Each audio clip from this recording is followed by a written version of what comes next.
Welcome back, everybody. This is Eric here with Iraq Veteran 8888. Today, I have a very special guest with me. This is Mr. Mark Novak from Anvil Gunsmithing. And today, this is a tale of two Norwegians. Yes, it is. Two Norwegians and some maintenance that got done by a conscientious owner. Outstanding. Well, if you guys don't know, Anvil Gunsmithing, their channel, and Mark's entire, dig is he does excellent gunsmithing videos. Check him out. He's got a ton of great stuff. Lots of awesome history, conservation, cleaning, maintenance. I mean, going really far down the rabbit hole. So definitely check his channel out if you haven't. And if you guys have been following Mark over the last year and a half or so, and following some of the videos that I've put out on this particular rifle you see right here, he's done a lot of restoration work on my Norwegian Kammerlader. This particular Kammerlader was made in 1857. It's real old school. We've got another Norwegian rifle we're going to show you as well in this video. But Mark has done a heck of a lot of work. We were actually able to take this rifle out this last season and take 2 deer with it. Mm-hmm. So an 1857 Kammerlader shooting original service load, taking down deer in the deer woods. So we're going to talk a little bit about what brought us to this point and discuss some cool guns here. You might be wondering why we're holding a Norwegian pillar breech rifle behind it. Because it's interesting the family resemblances that go on. This particular gun was repurposed and started out life as a flintlock, and it was an old flintlock at that. And then it was converted back over to percussion. But what we're looking for, there are clues. There are clues in how different militaries do things. Let me get that popped up there. The sights are the same. So one of the things that had been mentioned is the fact that this particular gun was hitting 3 feet high at 100 yards. So one of the things we did was make a very tall front sight. Well, now you come back to the same gun, very tall front. This front had been filed down so much because no one could figure out how to take the barrel bands off it. We reverse engineered that and figured out that there's a small set screw in it that allows you to just pop the sight off and disassemble the weapon and clean it. Important stuff. So when he showed me this pillar sleeve, the original black rifle, this thing is wearing its original black paint. I'm afraid to look at it. Yep. This is a cool gun. So the way that a pillar breech works, and I'll explain, part of the way that we explain is by virtue the extreme mass of this ramrod. This ramrod's got to weigh a pound unto itself. It's got a lot of weight on that ramrod. So the way that this firearm works is you pour your charge down the barrel, and in fact the charge and the projectile this gun shoots is the same as the Kammerlader. Okay. So it's the same ammunition.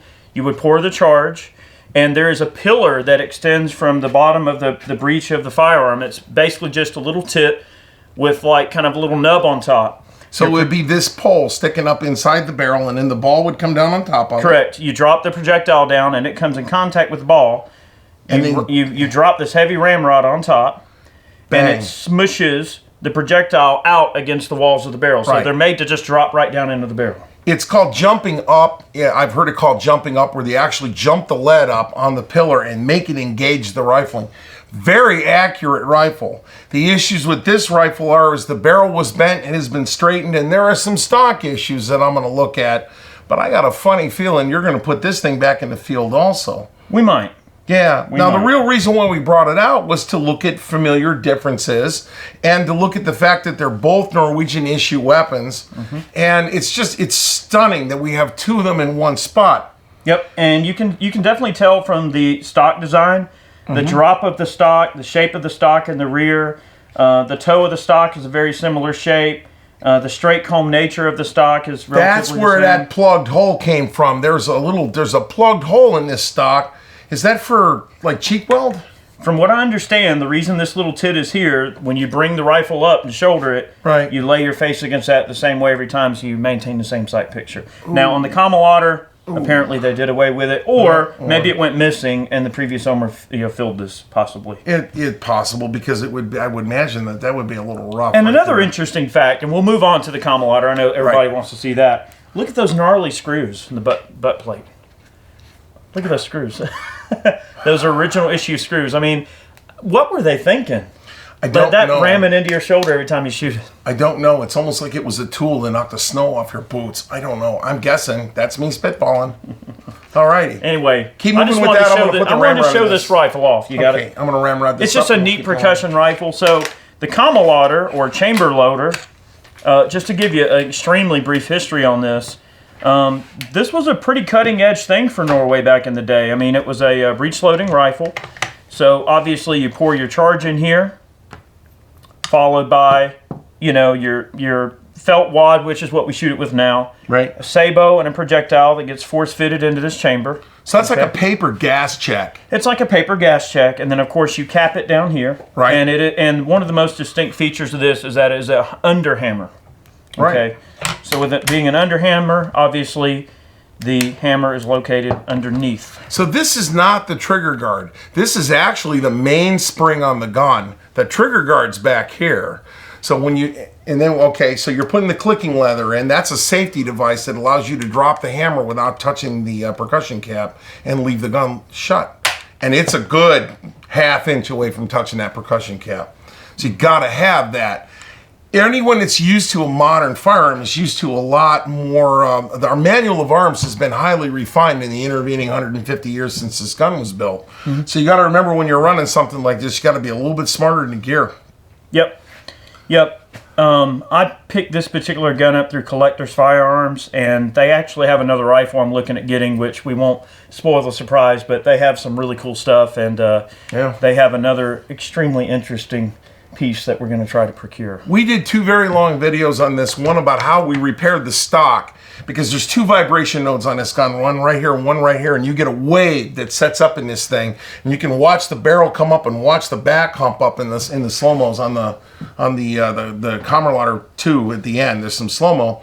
So really, what did we do to this? The first thing we did was we conserved it. We cut an awful lot of rust off this gun up underneath the stock line. Then we went back in and did the refurbishment. We made a new nipple. We made a chamber sleeve for it. We made a new front sight. We've made missing screws for it. We tightened a bunch of things up. It was then rust blued as it would have been originally rust blued. We went the whole 9 yards and brought it back. What would this weapon be worth in this particular condition if it was original? Priceless. You could not have put a price on it because they're very, very rare. In this particular case, we did the maintenance, we brought it back, and again, it's priceless because this man is not selling it. No.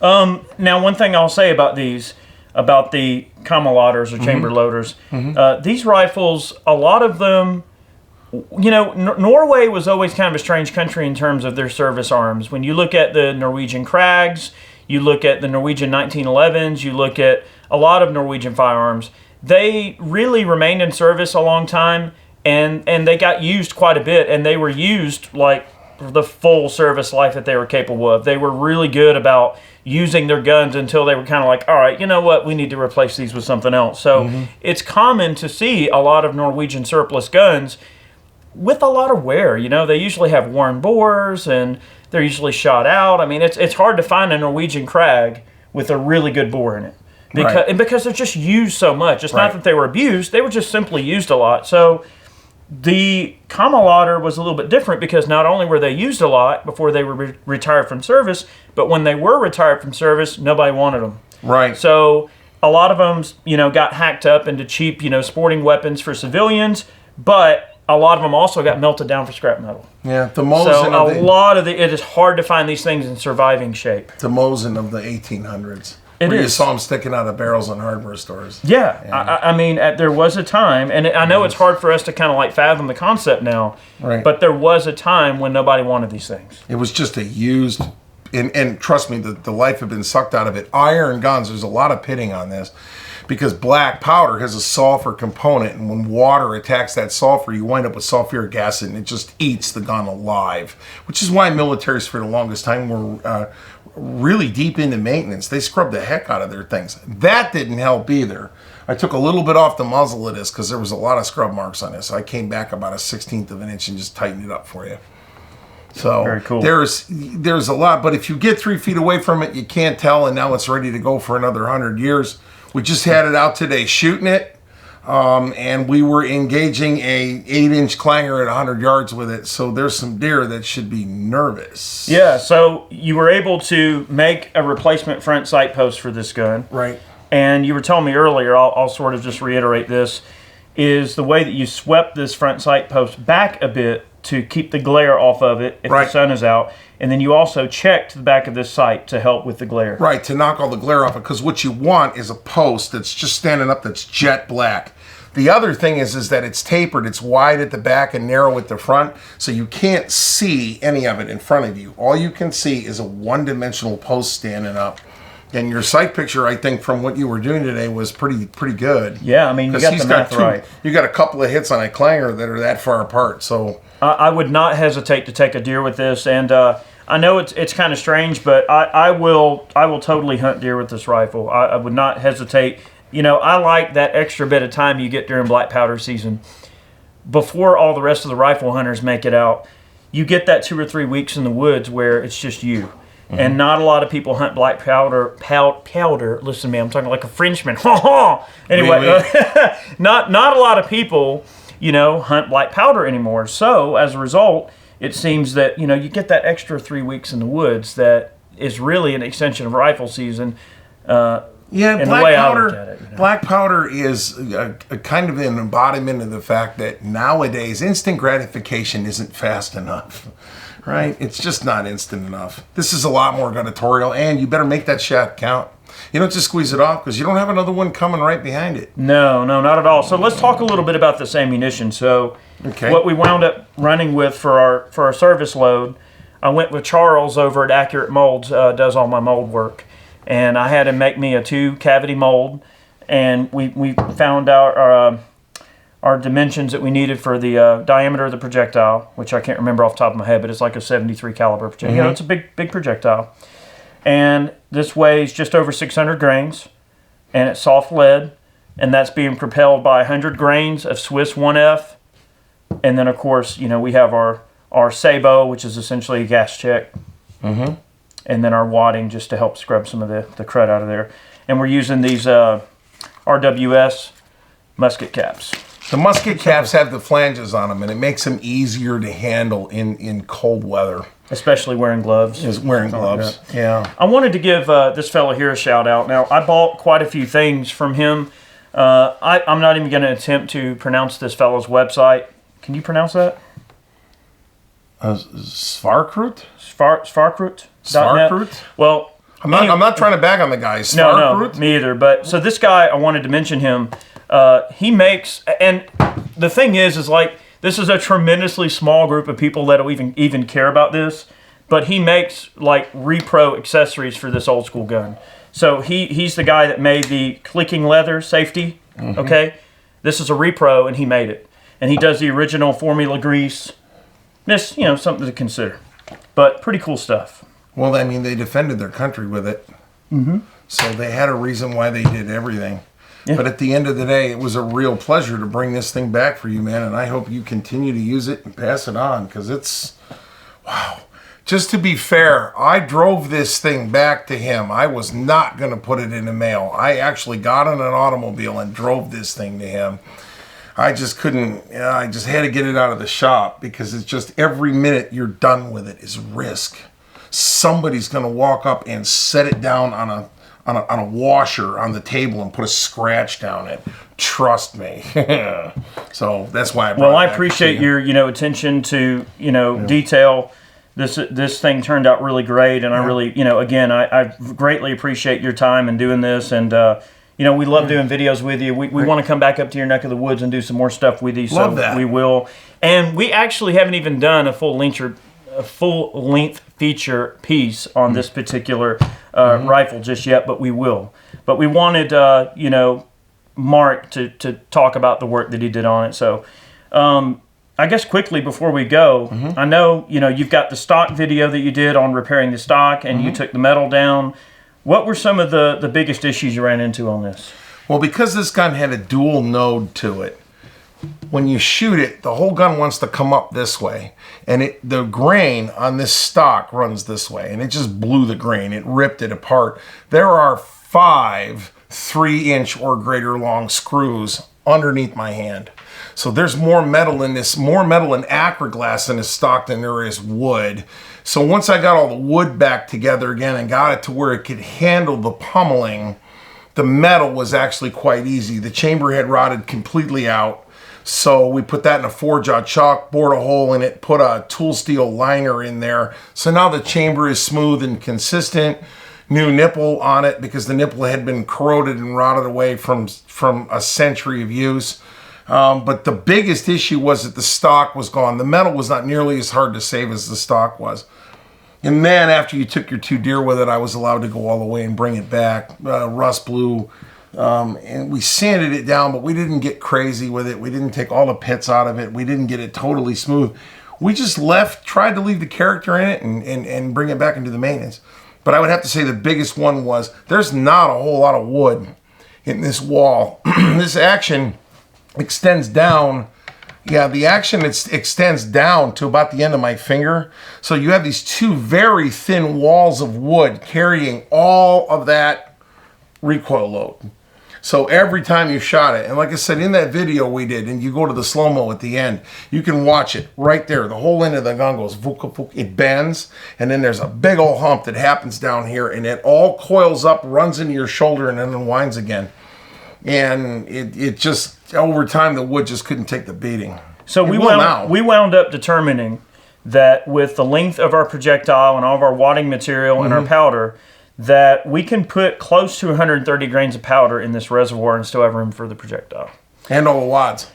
Yeah, so that's a bit much. It'll hold a lot of powder. We have shot this gun with 130 grains of powder, but I think the service load, I would say, just on my experience, and I know Mark will agree with me, I think 100 grains is about where you want to keep it. Right, 130 was stout, and I was starting to become afraid that it was going to, this is all iron, so this can't take the beating. This is before guns were made out of steel, so we just backed it off. 100 though, we were getting 1,400 feet per second and about 2,000 pounds of energy at the muzzle. This projectile has about a 0.11 BC. That thing is like throwing a badminton shuttlecock. Ah! It's like shooting a marshmallow. It's like shooting a marshmallow. But out to 100 yards... I'm telling you, and I was really surprised, you know, especially here recently, again, listening to it again, at 100 yards, the report in terms of the time of flight, it gets there pretty quick. It got there pretty fast, but we had Chad's Labrator on that thing, and it was plotting it, and you could see it wouldn't make it. I mean, yeah, these sights are calibrated to 900. Yeah, that's a bit optimistic. 900 inches would be optimistic. It is. We wound up determining on this, you know, not only with our powder charge and our power level and everything like that, but accuracy-wise, I mean, these guns are pretty accurate. You know, you'd be surprised. Rifling is cut deep, which is good because the pits in the barrel were cut even deeper, so I had something to smooth into. I mean, ballistically, this rifle is basically a black powder slug, shotgun slug. Right. If you can't go fast, you go slow and big and dumb. Yeah. And we're back to that again. Big, dumb, and slow. And just remember that. Yeah, that's another discussion. Smokeless powder is a passing fad.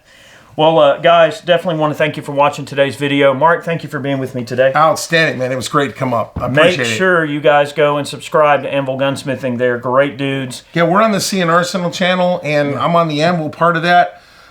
Great group of guys over there. It's basically a college level course in really cool stuff that you didn't know existed. Yep, pretty cool stuff. So, guys, stay tuned. We're going to do a full video, Chad and I, on the Kammerlader here.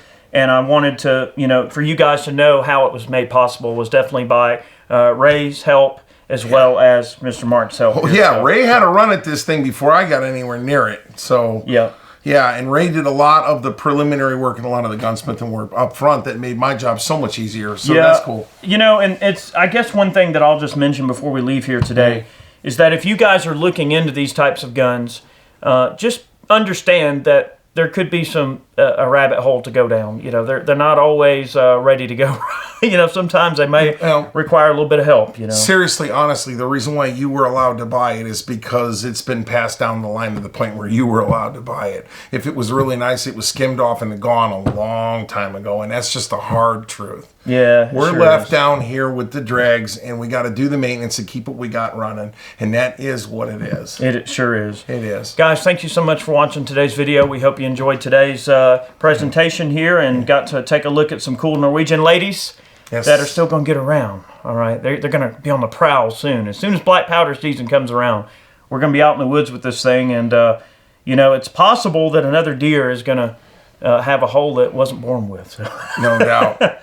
Outstanding. Right. Guys, we'll see you next time. Many more videos on the way. Thank you very much.